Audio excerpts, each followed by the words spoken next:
Дэфіцыту паліва на АЗС няма. Пра гэта заявілі ў Беларусьнафце на фоне інфармацыі пра абмежаванне на станцыях у памежных з Расіяй раёнах. Падобныя звесткі, апублікаваныя ў сеціве, прадстаўнік кампаніі афіцыйным каментары назваў недакладнымі. Падобныя паведамленні не маюць ніякіх падставаў. Адзінае новаўвядзенне на памежных АЗС Віцебшчыны звязанае з неабходнасцю спярша аплаціць паліва, а потым заправіцца. У астатнім усё як звычайна. Напярэдадні тэлеграм-канал Mayday Team паведаміў, што ў гарадскім пасёлку Ізярышча на Віцебшчыне, які за некалькі кіламетраў ад мяжы з Расіі, днямі абмяжоўвалі запраўку аўтаў. Паводле кіроўцаў, на якіх спасылаецца рэсурс, працаўнікі АЗС патлумачылі, што на памежных станцыях сказалі не запраўляць поўных бакаў і не наліваць паліва ў каністры з-за нястрыманасці ў жаданні набыць бензін расійскіх аўтаўладальнікаў. Гэту інфармацыю не пацвердзілі выданне «Зеркала» і «Наша Ніва» падчас уласных правяранняў. Ажыятаж вакол памежных АЗС узнік на фоне паліўнага крызісу ў Расіі. Расійцы ў чатах адкрыта раяць адно аднаму ездзіць запраўляцца ў Беларусь.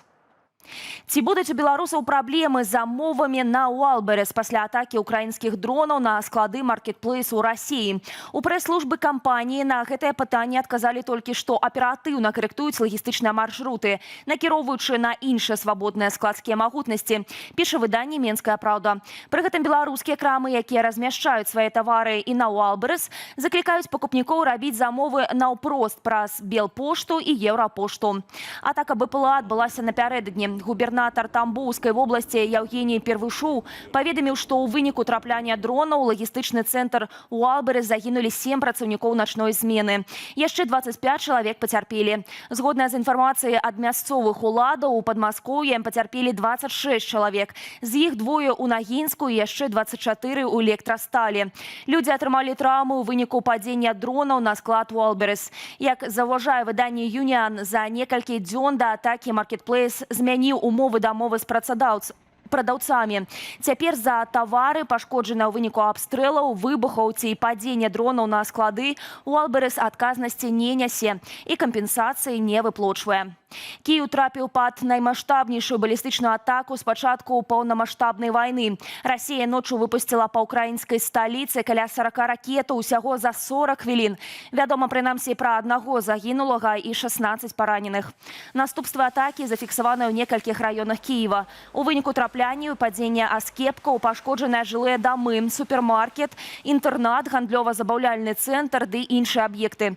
У розных частках сталіцы адбыліся пажары. Гэтак у Шаўчэнкаўскім раёне ратавальнікі лакалізавалі ўзгаранне нежылых будынкаў. У Саламянскім пажар на месцы пашкоджання 5павярховага жылога дому. У Дзяснянскім раёне Кіева агонь патушылі. Праз атаку пацярпела кіеўскае метро. Паводле гарадской адміністрацыі станцыю Лук'янаўская давялося часова зачыніць, бо выбуховая хваля пашкодзіла наземны вестыбюль.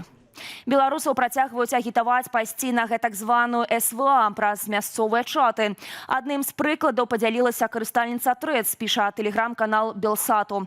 Жанчына распавяла, што ў вясковай суполцы на прыблізна 1000 асобаў рэгулярна з'яўляюцца абвесткі, у якіх жыхароў заклікаюць ісці ваяваць ва ўкраіну на баку Расіі. Аўтарка публікацыі пры гэтым удакладніла, што ўжо звярнулася ў міліцыю. Каментатары распавялі, што сутыкаліся з падобнай сітуацыяй. Як аказалася, агітацыйныя абвесткі з'яўляюцца не толькі ў вясковых, але і ў гарадскіх чатах у розных рэгіёнах Беларусі. Прытым, што паводле беларускага заканадаўства намецтва ў краіне забароненае. У Беларусі запускаюць новы дзяржаўны фестываль у Белавежскай пушчы. Шматдзённы Зубр-фэст плануюць правесці ўжо напрыканцы верасня. У праграме абяцаюць сямейныя спартовыя актыўнасці, майстар-класы, навуковыя дыскусіі, экскурсіі, кірмашы. Цікава, што першапачаткова яшчэ вясною быў анансаваны тэхна-рэйв каля рэзідэнцыі Дзеда Мароза. Аднак пасля незадаволенасці часткі грамадства арганізатары адмовіліся ад гэтай лакацыі і перанеслі імпрэзу на канец жніўня. Новы фестываль анансуюць у момант, калі па ўсёй краіне працягваюць адмяняць незалежныя культурныя падзеі. Сёлета ў Беларусі адна за адной скасавалі імпрэзы «Наш Грунвальд» і «Свята сонца ў Дудутках», «Востраў Нясвіжы» ды іншыя. Пад закрыццё трапляюць нават невялікія культурныя сустрэчы і традыцыйныя народныя імпрэзы. Поехал кататься на ровары и не вернулся. У Шклоўскім районе загинул 11-гадовы хлопчык. Падрабязнасці трагедыі паведаміў следчы камітэт. Паводле папярэдняй інфармацыі, хлопчык разам з сябрам катаўся на роварах. І паблізу дамбы ў вёсцы Троіца вырашыў спусціцца да вады. У выніку паслізнуўся і упаў у штучны вадаём.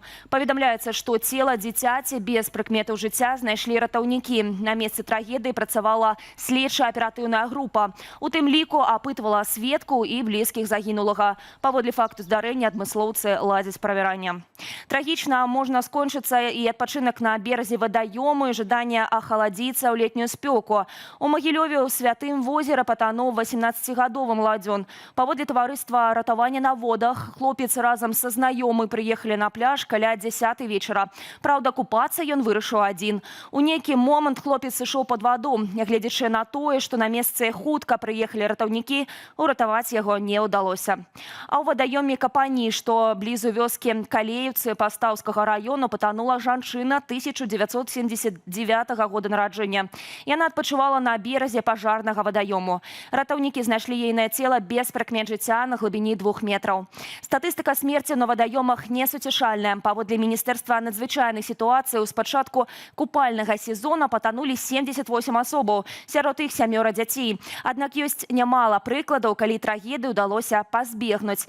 Напярэдадні адзін з іх адбыўся на ратаўнічай станцыі Зубронак на Меншчыне. Там 3 дзяцей і 2 дарослых плавалі на катамаране, калі транспарт пачаў сыходзіць пад ваду. Ім на дапамогу прыйшлі ратаўнікі. Яны эвакуявалі кампанію і на катары даставілі іх на бераг. Пасля спякотнага тыдня ў Беларусі чакаецца пахаладанне. Паводле сіноптыка Дмітрыя Рабова, ужо заўтра, 20 ліпеня, надвор'е пачне вызначаць атлантычны цыклон. Цягам тыдня амаль штодня прагназуюць кароткачасовыя дажджы, навальніцы і парывісты вецер.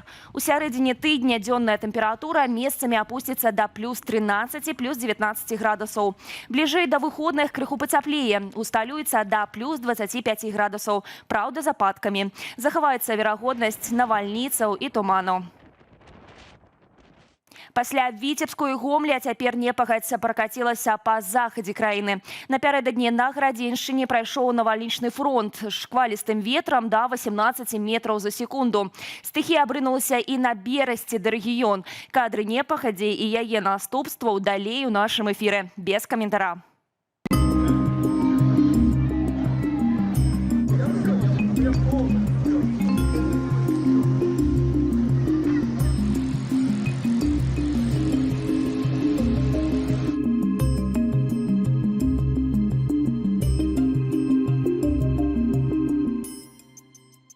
Пра падзеі тыдня больш падрабязна распавядуць мае калегі ў вечаровым выданні нядзельнай студыі Белсат о 19 гадзіне. Я ж заклікаю падпісацца на нашыя сацыяльныя сеткі. А таксама, калі для вас гэта бяспечна, паставіць лайк і пракаментаваць гэтае выданне ў Ютубе. Так вы падтрымаеце нашу працу і дапаможаце распаўсюду незалежнай інфармацыі. Беражыце сябе і заставайцеся з Белсатам.